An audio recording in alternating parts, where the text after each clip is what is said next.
Hello, and welcome to Conversations with Cully and Conlon. I am your host, the best podcast host in the universe, Steve Cully. I would like to thank our sponsors at Procyon Partners. They are one of the top 50 fastest growing companies in the nation. They specialize in employee benefits, wealth management, and retirement planning. President Sean Rabinowitz is a proud supporter of our podcast network, and we love him very much. Green Street Trust International, owned and operated by Rennell Jump and UConn basketball legend Jake Voskuhl. They specialize in tax plans for businesses large and small. They will save you money or get you a big fat return on your taxes. To schedule your free strategic tax planning session, go to www.greenstreettrust.com. Pete Finch and the Finch Law Firm is located in Bridgeport, Connecticut. If you suffered any type of personal injury, a slip and fall, car accident, your mother-in-law ran you over with your car, your wife got angry one night and decided to stab you, the Finch Firm is for you. Pete has won legal battles all across the state of Connecticut, and he will go to war to get every dollar you deserve in compensation. Just remember, in a pinch, call Finch or go to his website, thefinchfirm.com. Dynamic Human Performance is owned and operated by UConn legendary running back Andre Dixon. He trains boys and girls of all ages, all sports. He has a boot camp program 7 days a week at 6 a.m. You want to get in shape, you go to Andre. He has an athletic development program where he trains boys and girls from the ground up, develops them, helps them reach their full potential, be the best they can possibly be. Andre has sent boys and girls to college on scholarship for all different types of sports. To work with the best, go to www.dynamichumanperformance.com. Not bad, huh? It was under 3 minutes there. Sounds good. Do I get a gold star for that? You get 2. How was your Thanksgiving? It was good. It was good. We just laid low. Yeah. Ate way too much food, Who about cooked? it. My mom usually does the bulk of it. Danielle did a little.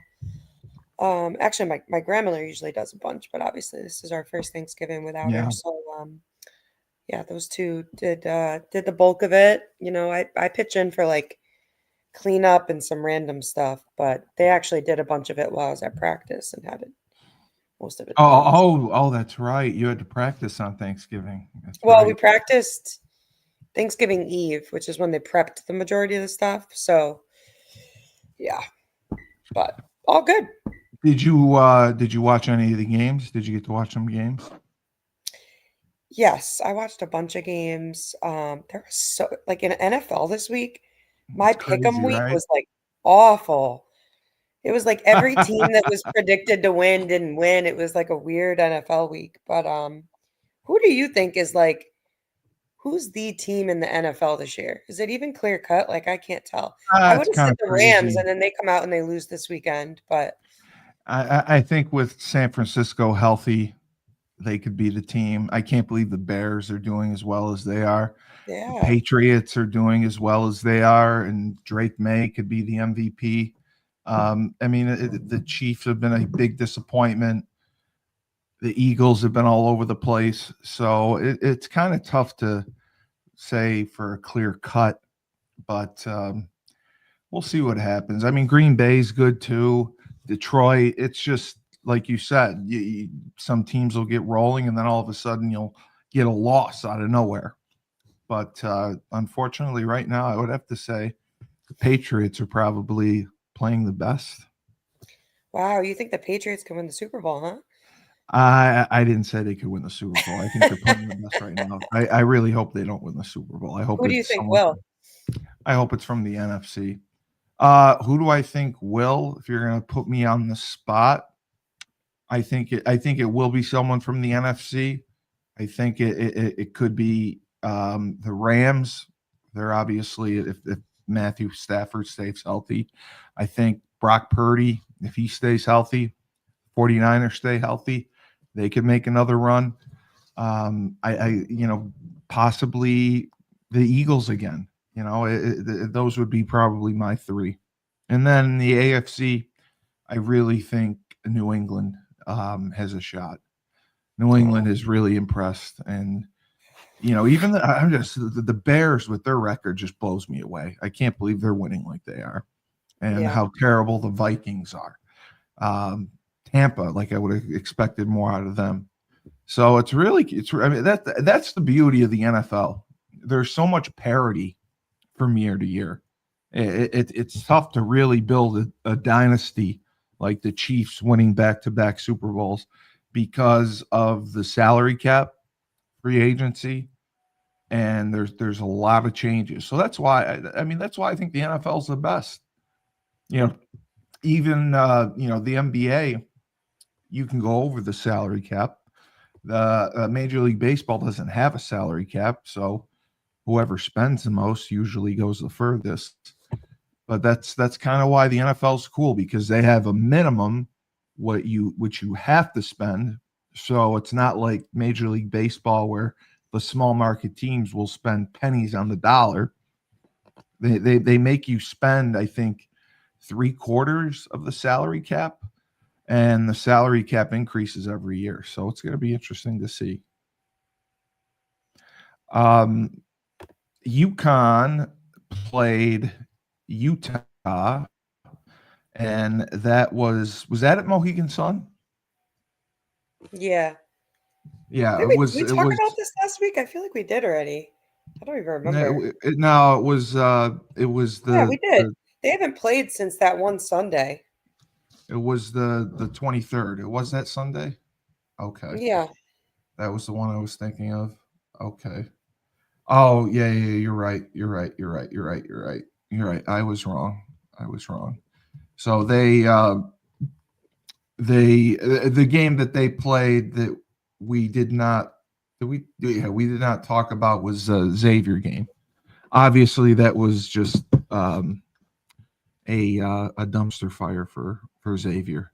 I mean, 39 points. Yeah. 9 points in the first quarter. They scored 3 points in the fourth quarter. Like, that blew me away. Like, a Division I college basketball team scores 3 points in a quarter. I don't get that. Especially in a quarter where the team you're playing against literally has the third string. And like, listen, I get it. Third string at UConn could be, first string at a lot of schools. But yeah, it's crazy. They got South Florida today. Right. At like 5:00. I think it's an earlier game. And, I don't know if it'll be as big of a blowout as the Xavier game was, but it's going to. But I mean, they had be pretty again. They had 20 steals against Xavier, and Xavier had 31 turnovers overall. And this is kind of where I got into a debate yesterday with Joe D about the Big East. And, I said playing in the Big East does not do us any good. And we've seen teams, especially from the SEC and the ACC and the men's and women's basketball polls, rise. More teams are in the top 25. And I think that has directly to do with the fundraising, with the NIL money. And that's why I think for long-term success, getting out of the Big East would be best for us. Yes, we can dominate in the Big East, but eventually, don't you think the teams, like for college football, Texas Tech, they had a billionaire who donated a ton of money. They spent over $20 million on players, and they were one of the highest ranked teams until they lost to Texas. Can't you see that catching up to UConn eventually if we don't get into a conference and we don't get some of that revenue from broadcasting and fundraising efforts?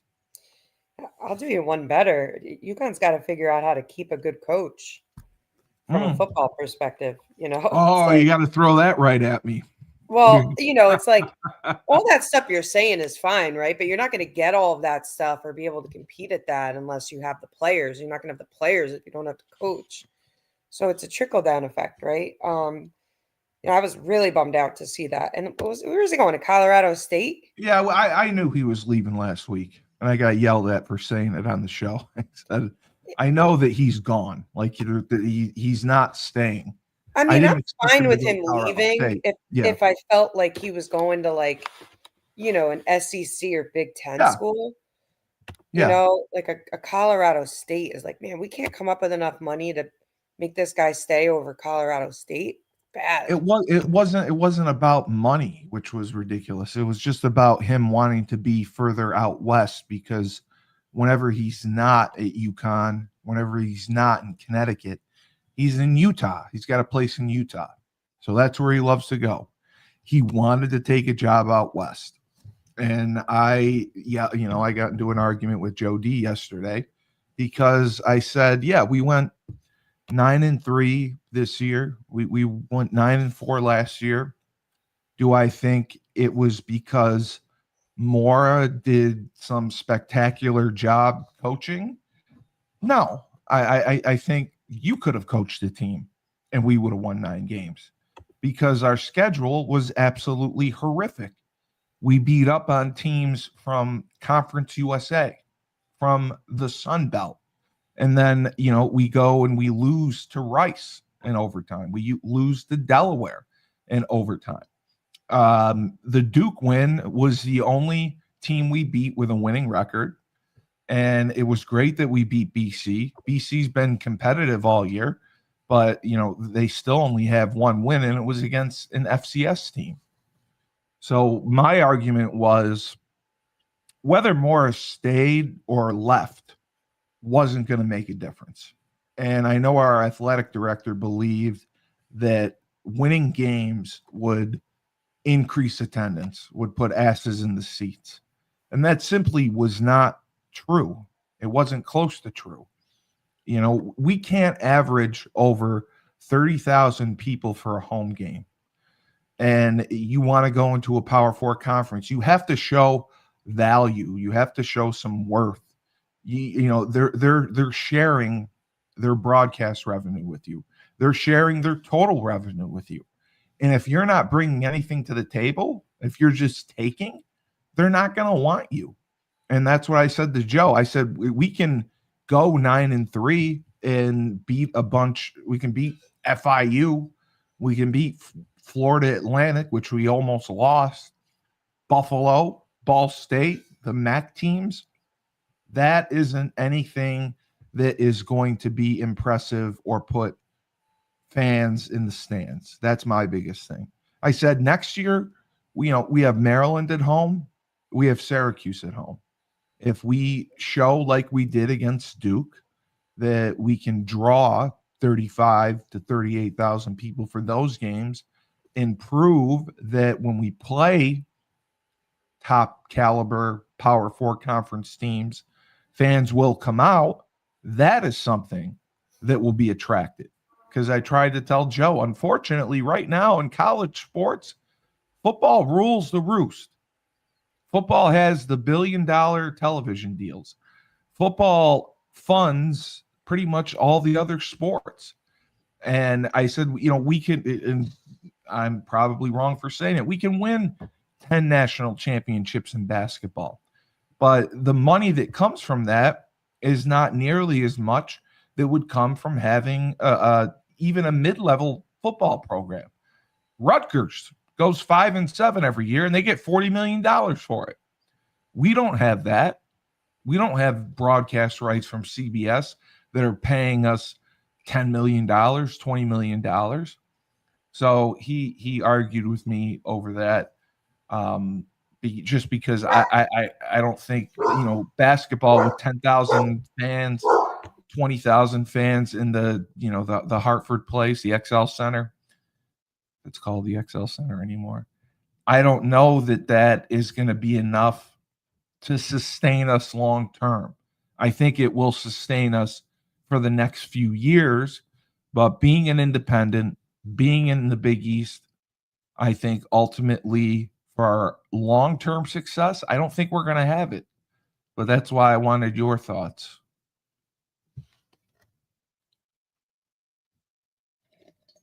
I think my coffee's here. My dog's will not stop. That's okay. Please. You can get your coffee. Yeah, I mean, you bring up all valid points. Obviously, you know a little bit more about the football end of it and how that streams in.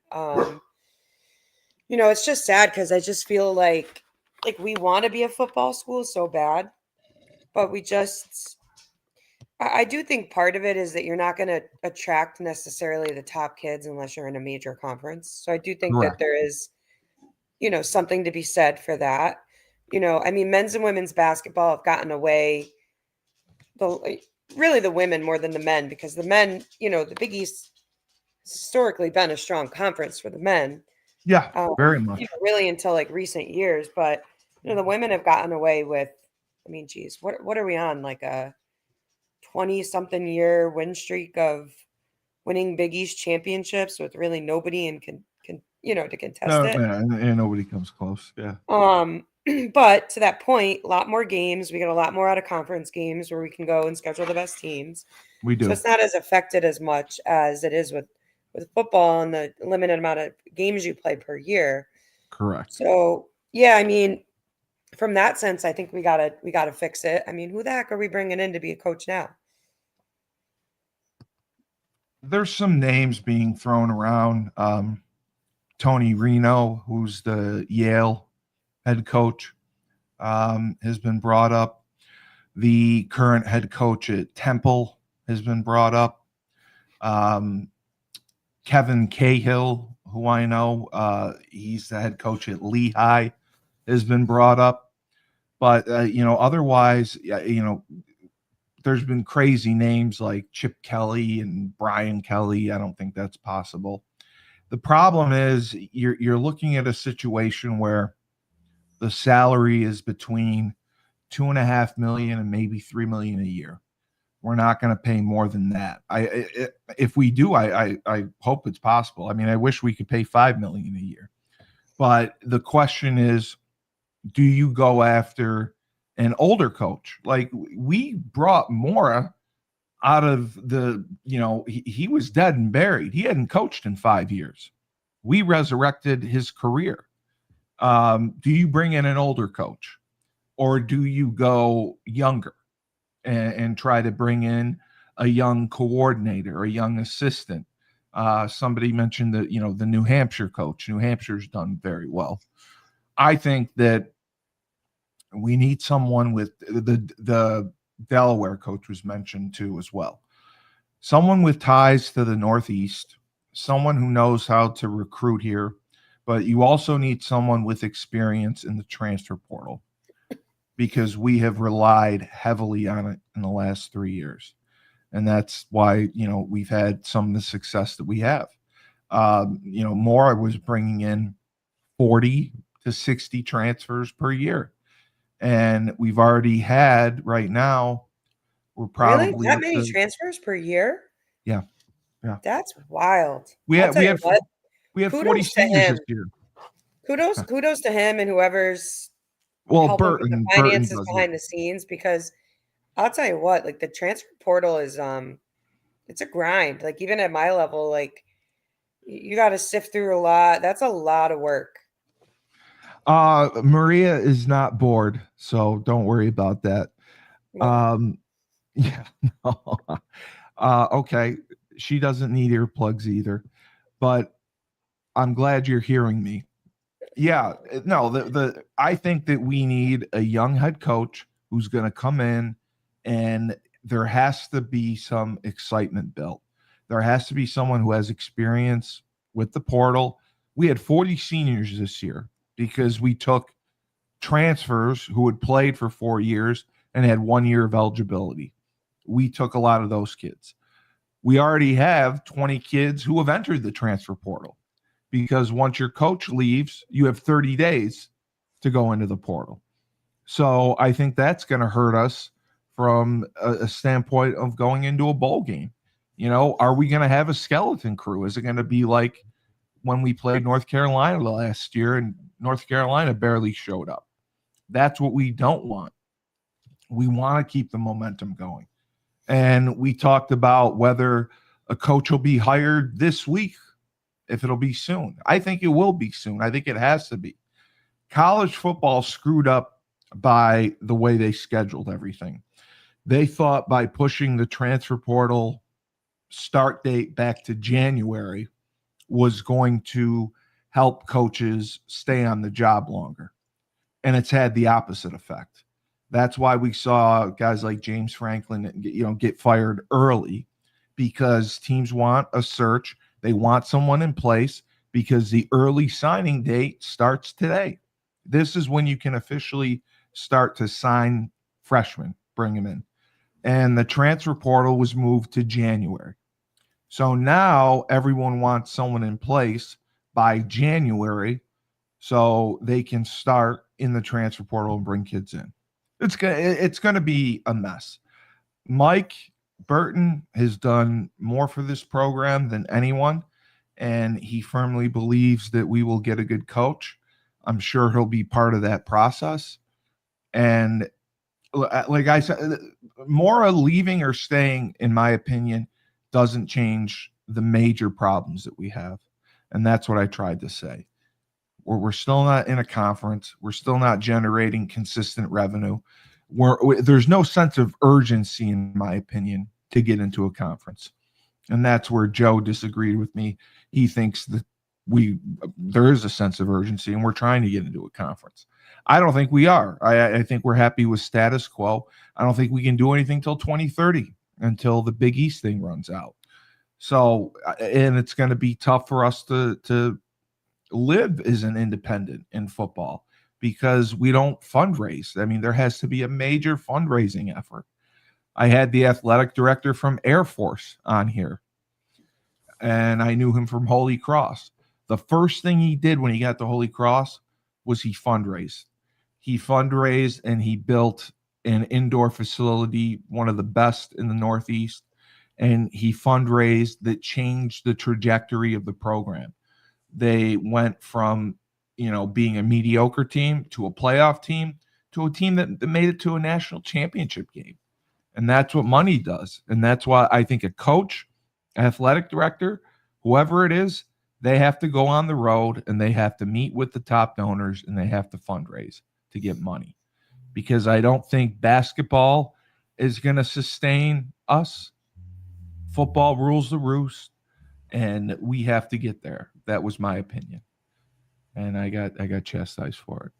But yeah, I mean, I think I'm sure Joe agrees with your theory on it and the logic. Maybe he just doesn't agree with. Well, he got mad because he's like, "Oh, see all the facilities around campus. There's a hockey facility, soccer, volleyball, this and that. We have the money. The facilities are great, but what are we paying players?"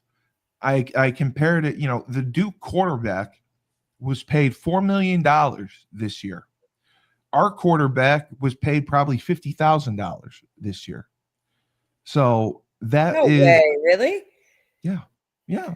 Our total, what we spent total was under $1 million. It was probably $500,000 what we spent on our whole team. We don't have the money. We're not going out and getting it. So that makes a big difference. Well, that's why basketball's successful.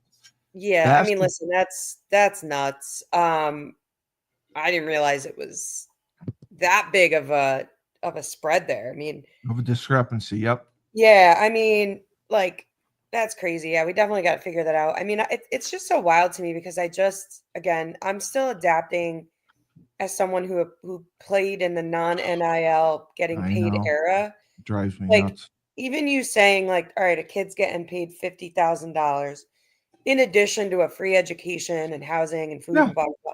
That sounds awesome to me, but I guess if you're comparing that to a guy who's getting a couple million a year, and our quarterback is one of the best quarterbacks in the country. Yep. And the average salary for a Power 4 conference quarterback, SEC, Big 10, ACC, Big 12, is between $4 million and $10 million. That's what it costs to get a good quarterback. Our quarterback was paid $50,000 probably. He got next to nothing. And that's why we have 20 kids who have already entered the portal. We don't know if they're going to play in the bowl game. I hope they do, but chances are they may not. I know Mora, which I thought was a bad decision. Our athletic director let Mora come back yesterday to address the team face to face and let him know, that he was leaving and why he was leaving. And, just to say, I hope you guys finish what you started and go to a bowl game and win. But I also think it gave him an opportunity to recruit kids to come with him. I mean, there's a select few kids that I'm sure he'd love to have. And some of our top players entered the portal. So that is going to make things challenging. And that is something, at least, basketball won't have to face that as much. I know we had a couple people transfer, but basketball is the players are taken care of.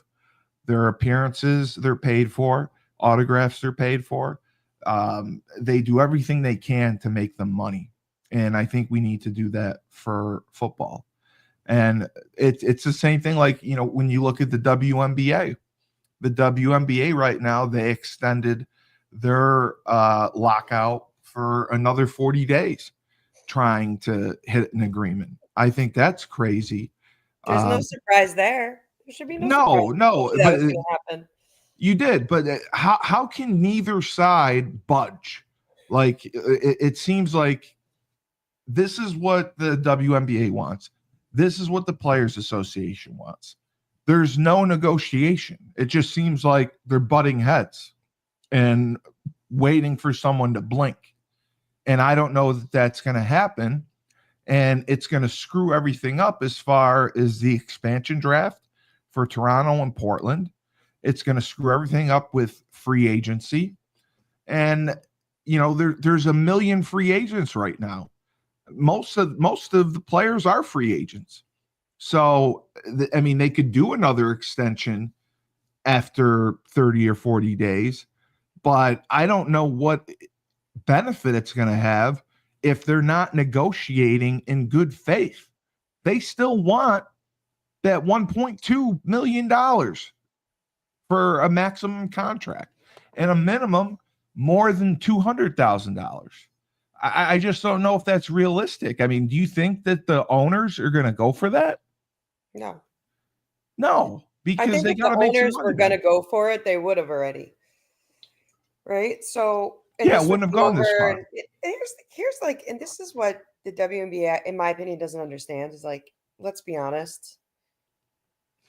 Besides us and maybe like a couple of other random little sidebars, no one gives a shit, right? Like, I hate to swear, but like, it's so low on the totem pole of topics. You sound like Frank, in sports, though, but it is, and it's just making it more and more foolish because it's almost like, well, if we keep pushing it out, can we create enough drama and enough anarchy with the fans? And that's what I think too. Yeah, you're right. This and this, that it'll get people to budge, and like, they're not getting the reaction I think they hoped for. No, not at all.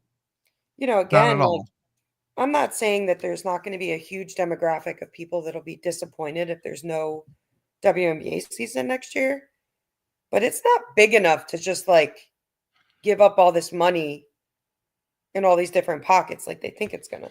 It's just not. And according to what I read, their latest proposal includes a maximum salary of $1 million, and with projected revenue sharing pushing total earnings for max players to 1.2 million, which is what they wanted. And basically they said the average salary for a player would exceed $500,000. That to me is incredible. That is enormous for what Diana and Sue and Swin and all those girls were making for year after year after year. Nothing close to that.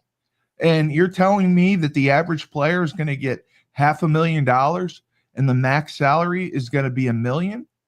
None of those girls who were the best of the best made that.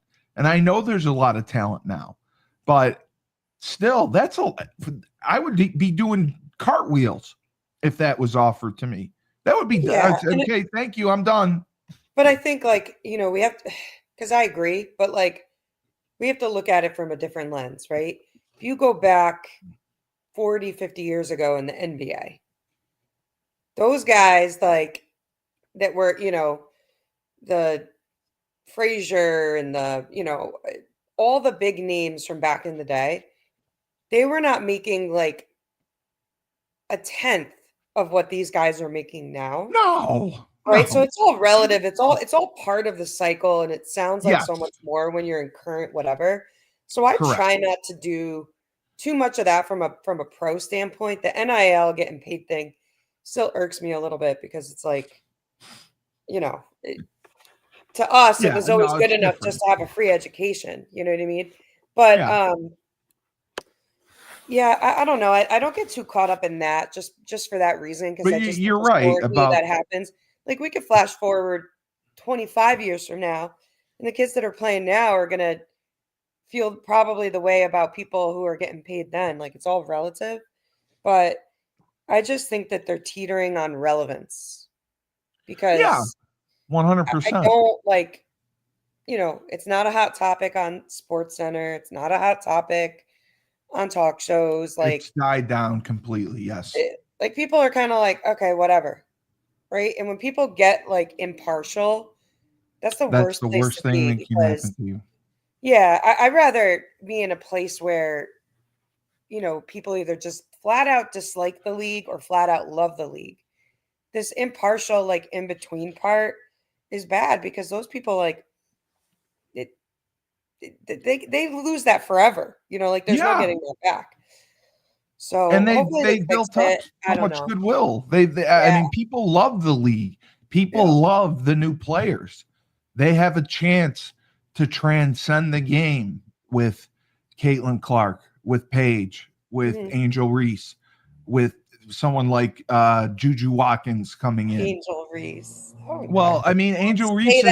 Listen, you're not allowed to say that on Conversations with Cully and Conlon. Me bounce. Yeah. Who was on the runway. And then you got Lauren Betts coming up and, Juju Watkins coming up. Listen, you have a lot of talent in college right now. Which thankfully for the WNBA, I think that those WNBA fans, maybe they're just impartial because they're just focused on college basketball right now. That could be it. I agree. But I don't know. And Unrivaled, I think, is starting soon, right? It is. So, yes. Yeah. That'll give people a distraction as well. And sure. that other, what's the other league called? I don't even remember. Yeah, there's that other five on 5 league. But yeah, they're going to have those leagues, and there's still going to be players that go overseas. So there's going to be plenty of basketball. But like you said, the momentum that has been built for the WNBA, you're right. They risk losing that and losing it forever. I mean, it took baseball a decade before it could come back from the strike. I mean, fans did not forgive the players. So I really hope they work things out. And you are right, relative to the economy, the money situation is obviously different. So the $1 million is not as much as I probably think it is. 500 grand is probably not how much I think it is. But from what they have been paid in the past, I mean, the minimum last year was $76,000. And the max was $250 or something like that. I think it's a considerable raise, and I think it's an olive branch on the WNBA's part. And I think at least it's a start for negotiations, and then hammer out the rest. Yeah. I mean, the revenue sharing I think is a big piece. But I think once they get the salaries done, then they can do the rev share and knock that out and hopefully get this done by Christmas. That would be a great Christmas present. Do you see us having any trouble with obviously South Florida or DePaul? No. Oh my gosh. Poor DePaul. Port DePaul may score 4 points. Yeah, and they have a couple of kids injured too. Yeah, no, I mean, DePaul's just bad right now. Yeah. I What think about the next USC? USC, I still like again. I think that would be a 20 to 30 point win too. Yeah. Yeah. Yeah, I mean, I just don't see them being challenged until, gosh, I'd have to look. It would probably be January. Yeah. Would be Yeah. my guess, if at all. So yeah, no, I mean, And then you play tomorrow against Eastern, correct? tomorrow at home against Eastern, and then we are on the road this weekend at Southern Maine. Southern Maine is picked to win the Oh, good league, God. so we got to. Yeah, it's a long ride. We go up It's a Friday long night. ride. We play at 12 on Saturday. Then the boys play at 2:30, and then we 5 hours back on the bus afterwards. So, yeah, it's a long trip. It's a long trip. Who plays first? We play first You guys play first. on Okay. Wednesday and on Saturday. Sometimes we play second, but mainly we play first. Yeah. But like I was telling Dave, I mean, you're about to equal and hopefully pass the win total from last year very, very soon, right? Yes. That's awesome. Yeah. That's the plan. Yeah. We're because Dave will tell you tomorrow. Dave interviewed for a Division III football coaching job, oh, Lebanon Valley in okay. Pennsylvania. And I was talking, about recruiting. I said, you got to do what Maria did. I said, Maria, she does AAU. She went to all these camps. She brought in transfers. I said, you can do the same thing. Well, I said, Dave's actually, he's got it even better because he has all this other stuff that he does that's around football. It's like a farm system for him, and he's well known. yeah, with Did his he get the job? 7-on-7. He interviewed over the phone. He sent in his resume, and I told him to mention what he was concerned about was the assistant coaches, because they have like 12 volunteer coaches who are all Lebanon Valley people. He would want to bring in a couple of his own people. Like, I mentioned I'd have no problem going with him. He gets, I think, 2 full-time positions. He gets a couple restricted earnings, and then the rest are volunteers. Yeah. And that was his concern, was keeping around too many Lebanon Valley guys. So, but you can ask him about that tomorrow. I will. I'll be sure to. Because he's a dark horse, and I think he would be great. I think because of what he knows about New Jersey and being able to recruit and putting together a staff, he'd have some good people. He's got good people from Jersey. He could bring me with him, and I don't even know what conference they play in, but they would dominate. Yeah. But I wish you luck against Maine, South Maine, the best team in the league. Well, yeah, we'll see. They're picked to be the best team in the league. They're picked to be the best team in the league, yes. Yeah. And then I wish you luck against Eastern, your rival. And I think you'll dominate them. And I will see you tomorrow. So, all right, sounds good. For Maria Conlon, UConn legend, Western Connecticut State University head coach, I'm Steve Cully, best podcast host in the universe. Remember, when life gives you lemons, don't make lemonade. Take 2 oranges and throw them back at life. Hello and welcome.